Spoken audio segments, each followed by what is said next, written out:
রাজধানীর যাত্রাবাড়ি এলাকার বাসিন্দা আব্দুল আজিজ পেশায় একজন মাছ ব্যবসায়ী। 3 ছেলে ও 2 মেয়েকে নিয়ে এই ছোট্ট ভাড়া বাড়িতে উঠেছেন প্রায় 20 বছর আগে। বরাবরের মতো চলতি বছরের 19শে ফেব্রুয়ারি কাজ শেষে বাড়ি ফিরে রাতের খাবার খেয়ে শুয়ে পড়েন, কিন্তু মধ্যরাতে হঠাৎ এক অচেনা নম্বর থেকে কল আসলে আঁতকে ওঠেন ঘুম থেকে। ফোন রিসিভ করে কথা বলতে গেলে জানতে পারেন এক অবাক করা তথ্য।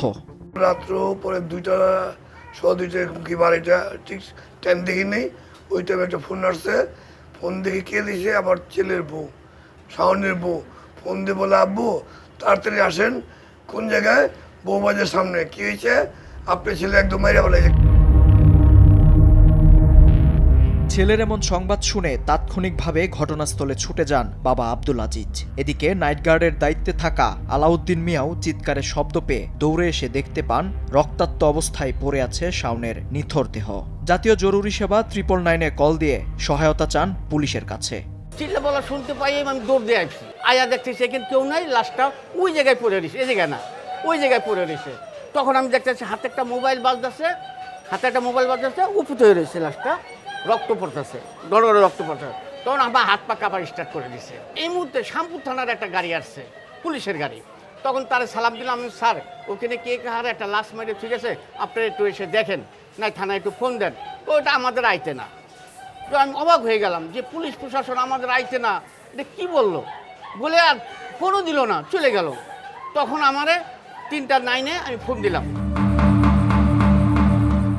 মরদেহ পড়ে থাকার বিষয়টি জানতে পেরে ঘটনাস্থলে আসে যাত্রাবাড়ি থানা পুলিশ।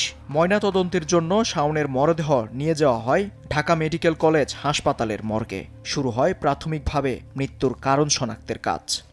আমরা তখন অফিসে কাজ করছিলাম মধ্যরাত 2:30টার দিকে। তখন 999-এ সংবাদ আসে যে, টেলিফোন আসে যে মীর হাজিরবাগে একজন ওই যে রক্তাক্ত মৃতদেহ, একটা লোকের রক্তাক্ত মৃতদেহ পড়ে আছে। যে অবস্থায় পড়েছিলেন সে তার বুকটা ছিল নিচের দিকে। তো পরবর্তীতে আমরা তাকে উল্টানোর পরে দেখি তার রক্ত, সারা শরীর দিয়ে রক্ত ওইখানে আশেপাশে রক্ত ছড়িয়ে ছিটিয়ে আছে। তো দেখার পরে আমরা সাথে সাথেই আমরা আমাদের অফিসার ইনচার্জ এবং অথরিটিকে জানানোর পরে তার ব্যবস্থা নিতে বলেন। এবং ওই সময় আমাদের সাথে আরও কয়েকটা পার্টি, আমাদের টিম পার্টি যোগদান করেন। তো আমরা সম্মিলিতভাবে কয়েকটা টিম তখন কাজ শুরু করে দিই। এ ঘটনার পরদিন শাওনকে হত্যার অভিযোগ এনে যাত্রাবাড়ি থানায় মামলা দায়ের করেন ছোট ভাই শাহাদাত হোসেন। প্রাথমিকভাবে আসামি করা হয় শাওনের 4 বন্ধুকে। হত্যার রহস্য উদ্ঘাটনে মাঠে নামে পুলিশ। এলাকাবাসী জানায় নানা কারণেই পরিবার থেকে দূরে ছিলেন শাওন। থানায় বেশ কয়েকটি মাদক মামলা রয়েছে তার বিরুদ্ধে। বছর 2 আগে পরিবারের অমতে বিয়ে করায় ঘর ছাড়তে হয়েছে। সেই থেকেই স্ত্রী নিয়ে বসবাস করতেন পাশের মহল্লায়। যখন বিয়ে করছে, রিলেশনকে বিয়ে করছে, তখন ওই বিয়েতে আমরা উপস্থিত ছিলাম না।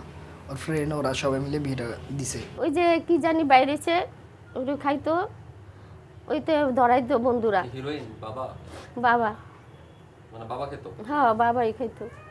আপনারা জিজ্ঞাসা করেন, এই মহল্লার মধ্যে জিজ্ঞাসা করেন, আমার 3টা ছেলে, আপনারা বারে বারে জিজ্ঞাসা করেন শাওনে কেমন আসলো। শাওনের স্ত্রী বলছেন, বিয়ের পরপরই মাদকের সাথে জড়িয়ে যান শাওন। সম্প্রতি পুত্র সন্তানের বাবাও হয়েছিলেন তিনি। শত চেষ্টা করেও তাকে সে পথ থেকে ফেরাতে পারেনি কেউই। এমনকি সবশেষ পরকীয়াতেও জড়িয়েছিলেন, যা নিয়ে প্রতিনিয়তই ঝগড়াঝাটি লেগেই থাকতো সংসারে। একদিন আমি ওই মেয়েটার বাসায় হয়ে গেছিলাম। তারপর কোনো কথাবার্তা হয়েছিল আপনার? না, মেয়েটার সাথে কোনো কথা বলি নাই, কিন্তু এমনিতে আমি বাসাটা চেনার জন্য, মানে একদিন শাওন এই বাসা ফিরে নেয়, তখন আমি মেয়েটার বাসায় গেছিলাম। ওই মেয়েটার বাসার নিচে আবার ম্যানেজার আছে, তো তার সাথে কথা বলছিলাম। মেয়েটারও বিয়ে হয়েছে, মেয়েটার একটা মেয়ে আছে।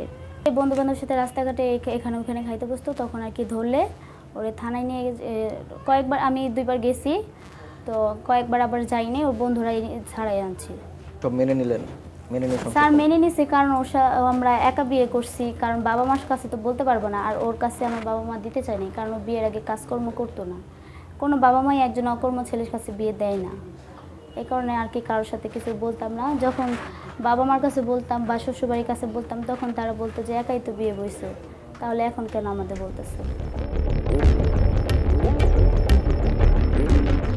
যে স্থানটি থেকে মরদেহ পাওয়া যায় ঠিক তার বিপরীত পাশের বাড়িটিতেই বসবাস করত শাওনের সেই কথিত প্রেমিকা। স্ত্রীর দাবি, প্রেমিকার সাথে দেখা করতে শাওন প্রায় সময় আসা যাওয়া করতেন এ বাড়িটিতেই। এমনকি খুন হওয়ার দিন মধ্যরাতেও শাওনকে এ বাড়িটির আশেপাশে ঘোরাফেরা করতে দেখেন নৈশ প্রহরী। তাই শাওনের হত্যার পেছনে কার হাত রয়েছে এমন প্রশ্নের উত্তর খুঁজতে গেলে প্রথমেই সন্দেহের তীর যায় শাওনের সেই কথিত প্রেমিকার দিকে।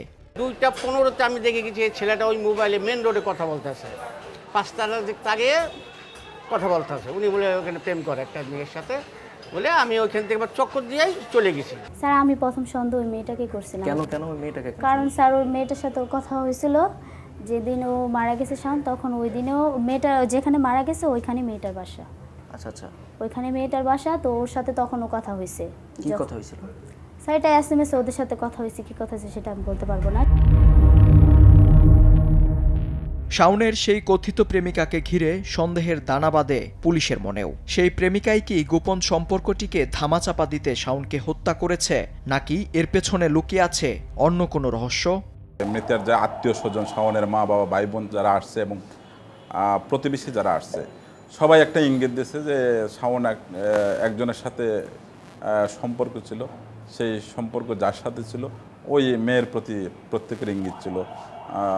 মেয়ের বাসাও পাশাপাশি, যেখানে ডেড বডি তার পাশাপাশি ওইদিকে ইঙ্গিত ছিল। ওইখানে একটা প্রাথমিক অবস্থায় তারা একটা দাবি জানাইছে যে এই হত্যাকাণ্ডের সাথে তারা এই মেয়ে জড়িত ছিল।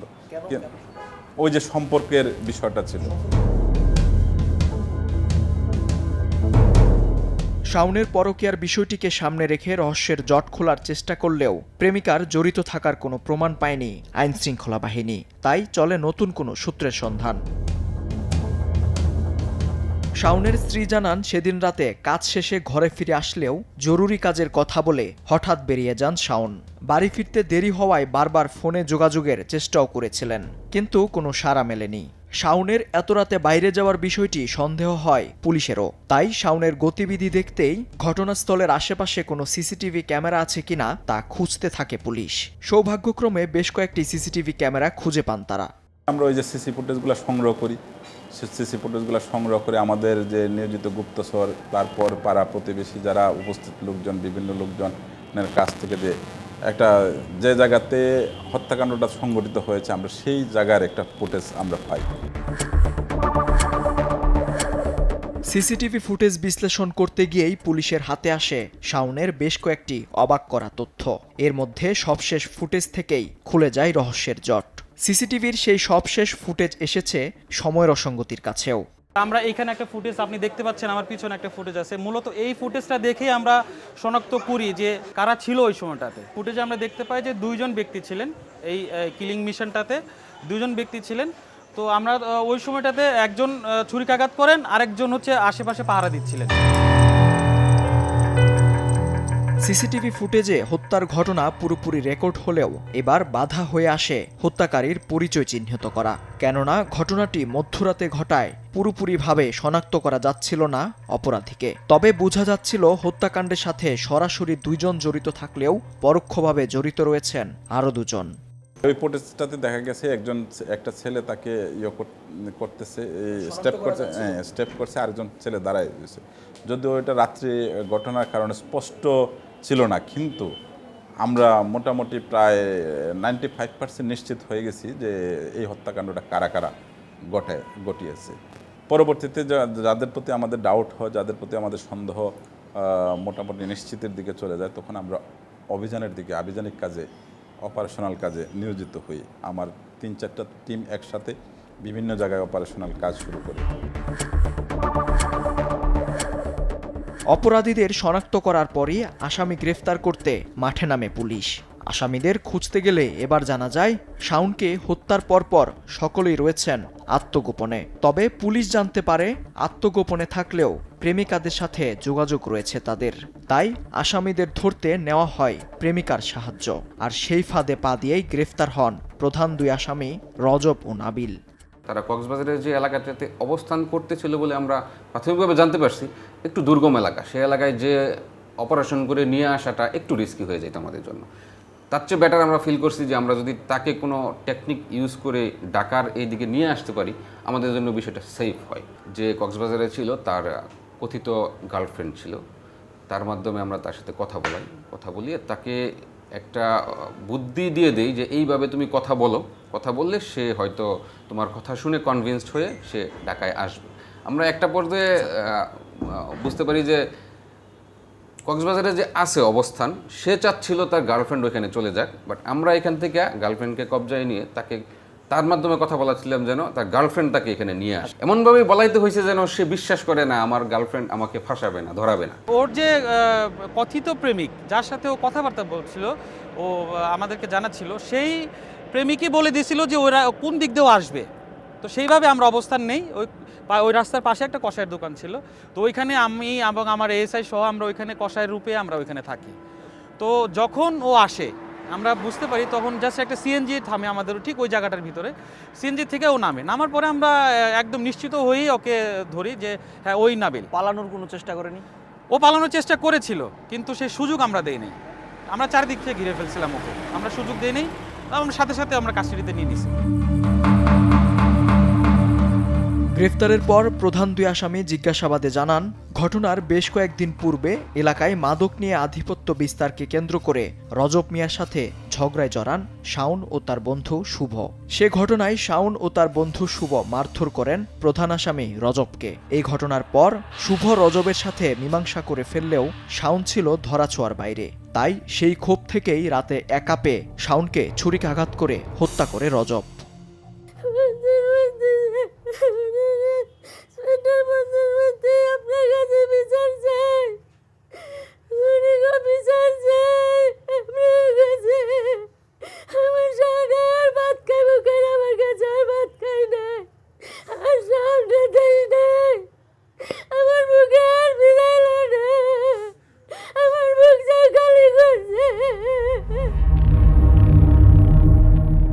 এ মামলায় বাকি দুই আসামিকে গ্রেফতার করেছে র্যাব। গ্রেফতারকৃত চারজনই তাদের নিজেদের দোষ স্বীকার করে আদালতে জবানবন্দি দিয়েছে। সামান্য মারধরের বিষয়টিকে কেন্দ্র করে শাওনকে নির্মমভাবে হত্যা করা হয়েছে। এখন পর্যন্ত হওয়া তদন্তে এমনটাই উঠে এসেছে। প্রাথমিকভাবে এ হত্যাকাণ্ডে চারজনকে আসামি করা হলেও পুলিশের ধারণা হত্যাকাণ্ডে জড়িত রয়েছে আরও কয়েকজন। মামলার তদন্ত কর্মকর্তা জানান, সকল রহস্য উদ্ঘাটনের পরেই সকলকে আনা হবে প্রকাশ্যে।